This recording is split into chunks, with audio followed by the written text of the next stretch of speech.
Because if you have the same son that I have, and you will, be fully conscious of it, then you and I must be one. And if we have the same son, then we are the same father. Yet without loss of individuality, without loss of our identity. I will know you in eternity, yet I'll know you as God the Father. I know you as the one whose son is my son. And if your son is my son, then we are one. And this is the story of the Bible. Its language evokes, it does not describe. For it does not describe things of this world. And all of our evangelists are trying to prove that they know from the Bible the world is coming to an end. And all this nonsense. No world is coming to any end. The age comes to an end to the individual when the individual has completed the journey and he finds himself unfolding within himself the entire story of the gospel of Jesus. And his world has come to an end. So when people call him dead, he is not restored to life in a world like this where all people are. No. He is in a new age altogether, an entirely different age called the kingdom of heaven, which is a body. It's not a realm. Wherever he is now, clothed in that heavenly body, is heaven. For nothing can remain imperfect in his presence because he is perfect. Nothing can remain dead. He walks through the desert and it blossoms like a rose. He walks through a petrified forest and it bursts into foliage because he is life. He is the one true living being. And nothing can remain dead in his world because he is the living God. And those who die without the experience are instantly restored to life in a body that is human, just like this, young, in a world terrestrial just like this, to continue the journey until the story of Jesus is reenacted within him. And when it's reenacted within him, he has come to the end of the age, which is what the world is speaking of today, of the world coming to an end. No world is coming to an end. And here you find all these things. It's almost embarrassing. And all the silliness that you read, all in the name of the Bible. And the Bible has nothing to do with this age. It's talking about you, the true you, not the little garment that you shave in the morning. That is simply something that hides you.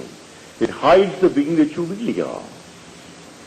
It's talking of your true essential being that deliberately came down and emptied himself of his divine right and took upon himself the form of a slave. Now listen to the words.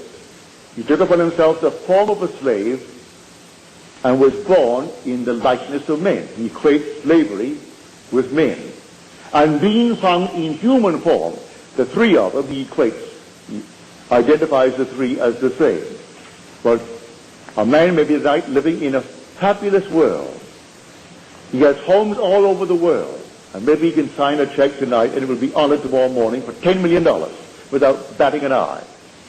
But he's a slave of the body that he wears.